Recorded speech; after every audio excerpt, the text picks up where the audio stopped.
سلام البنات، واش راكم؟ ان شاء الله تكونوا بخير. انا صافا الحمد لله. اليوم طلعت عليكم بهذا الفيديو.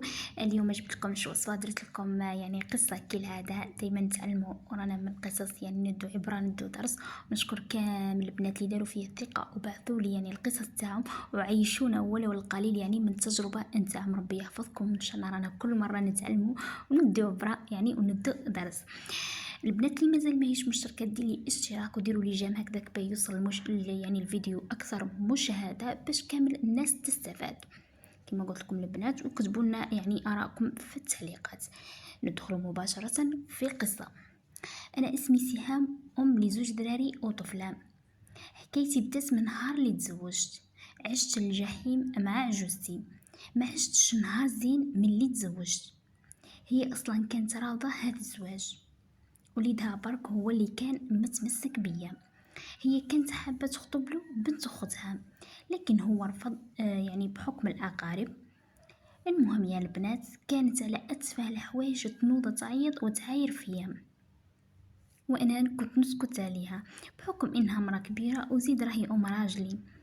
ولكن كل ما يجي راجلي تبدا تعمر فيها ليا، راهي دارت، راهي عملت، راهي خرج. وانا والله يا البنات مستحيل اني نخرج بلا ما نقوله. اصلا حرام في دين الاسلام اني نخرج بدون ما نسقسيه. وزوجي كان على باله اني ما نديرش حاجه من وراه، وكان عارف باللي مو هي اللي واعره. لكن كان يقول لي واش ندير، هذه امي وما نقدرش يعني نعصيها. وراكم تعرفوا ربي وصانا على الوالدين، اصبري وخلاص. انا ساعات نقول نصبر على جال يعني راجي انه الشخص يخاف ربي ومليح معايا، ونصبر على جال وليداتي، وكي نخرج لما نروح. زوجي خدام يعني خدمة بسيطة، يا ربي وتكفينا حق المعيشة، والمعيشة غلات يا البنات. لكن ضربت عجوزتي اللي ديرهمني يعني تخليني نخرج من عقلي. ما عرفتش انا وش ذنبي. بنها ما حبش يتزوج بنت اختها. نورمالمون تفرح كي تشوف وليدها متهني وفرحان مع مرته.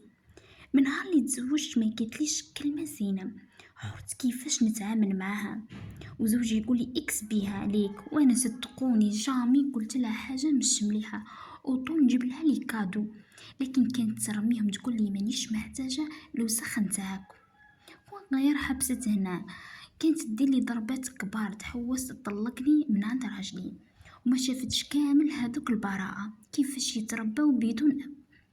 واحد الخطرة دخل راجلي حكمته في نص الطريق، قلت له عندي هضرة معاك. انا كنت نسمع فيهم. قلت له لازمك تطلقها الخاينة. قالها وش صرا وش دارت؟ قلت له راهي تخون فيك، سمعتها تهدر مع واحد في التليفون. انا خلاص حليت فمي. سمعتها وش قالت؟ قالها مستحيل ديرها مرتي ونعرفها، يعني مرتي ونعرفها. قلت لك سمعتها تكذب فيا.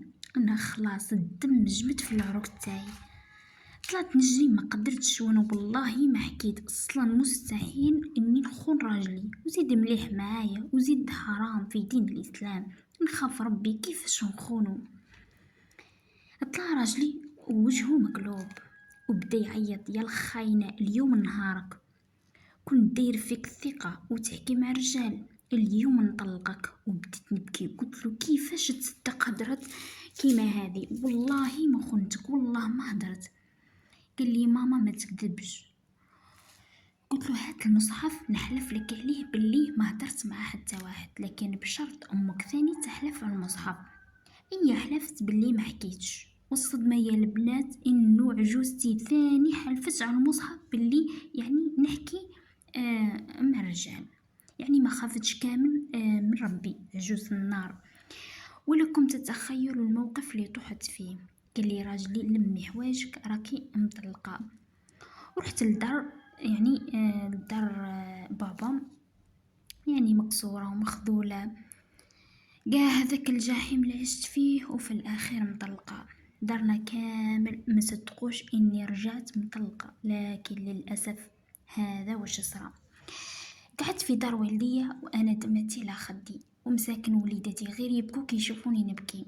وكل يوم ندعي عليها. فرقتني انا وراجلي، فرقت هذه البراءة على الاب نتاعهم.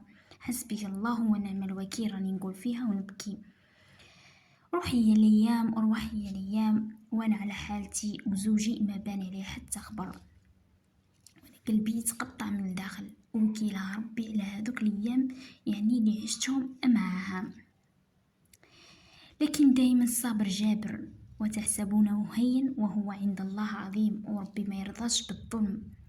واحد النهار دخل الزوج تاعي لدارهم ويسمع امه تتكلم مع خوتها، يعني ام الطفل اللي كانت حابه تخطبها لوليدها، اي الزوج تاعي، تقولها صاي راهي طلقت، ويعني راني درت لها ضربه كبيره ومستحيل ينمي حتى يرجعها. كذبت وقلت باللي تحكي مع الرجال. وتخيلوا يا البنات يدخل عليها راجلي يعني وهي تحكي في التليفون، حتى انطاح لها التليفون من يدها من كثرة الخلع والكذب اللي كانت تدير فيه. قالها ما تهضري والو، سمعت كلش. قالها انتي انتي استخسرتي فيا اني نعيش فرحانه مع مرتي، خليتيني نطلقها المسكينه بدون سبب، من با ما سمعتلهاش، ما خلا ما بقى لها. وقالها راني رايحه نرجعها ونسكن وحدي، وانتي ماكي امي ما نعرفك. اي جا الزوج نتاعي البابا بلي حاب يرجعني. بابا قالو يعني الكلمه التانية راهي ليها. اي بابا قال لي راهو حاب يرجعك، واش رايك درك تقولوا لي كاع واش صرالك ورجعتي له؟ اولا عندي 3 وليدات، شكون يقوم لي بيهم؟ ثانيا زوجي مليح راح ضحيه في جرة امه. ثالثا قال لي نسكنك وحدك. اي انا خممت صراحه ورجعت يعني لراجلي، سكنت وحدي، تهنيت الحمد لله، عايشه في نعمه مع عيلتي. وزوجي لليوم مش يحكي مع امه، لكن انا كنت نقول روح ليها تبقى امك مهما واش يصرى، ومعامله يعني مع ربي سبحانه، تبقى امك زينه ولا شينه. قال لي الحمد لله ربي يعني رزقني بمراه كيما انتيا، ربي يخليك ليا، ومن اليوم راح تعيشي في سعاده وهناء، راح نعوضك كاع لا واش صرالك من المشاكل. والحمد لله راني عايشه مع عيلتي متهنيه، والحمد لله يا ربي. والنصيحة اللي ننصحها لكم يا البنات، النية ثم النية، مهما وش يصرى يجي نهار وتسلكك. انا لو كان ما كنتش نية ونخاف ربي لو كراني مانيش هنا. انا هذه هي حكايتي حكيتها لكم، نتمنى تدوا عبرة والدرس يعني، وما تقعوش في نفس الغلطة اللي وقعتها انا. وفي الاخير نشكر اختي مايا حبيبتي اللي سمعتي حكايتي. والسلام عليكم ورحمة الله تعالى وبركاته. نشكرك حبيبتي يعني اللي فتحتي لنا قلبك وحكيتي لنا قصتك، وعشنا معاك يعني ولو القليل من التجربة نتاعك. نشكرك حبيبتي لأنه فعلا رانا نتعلموا من الدرس، عفوا من القصة ندو منها درس وعبرة، هكذا احنا ثاني نستفادوا وما نقعوش في نفس الخطأ. وفي الاخير يا البنات دايما نقول لكم عندها قصه 7 ثانين باش نحطها في القناه هكذاك باه ندو عبره.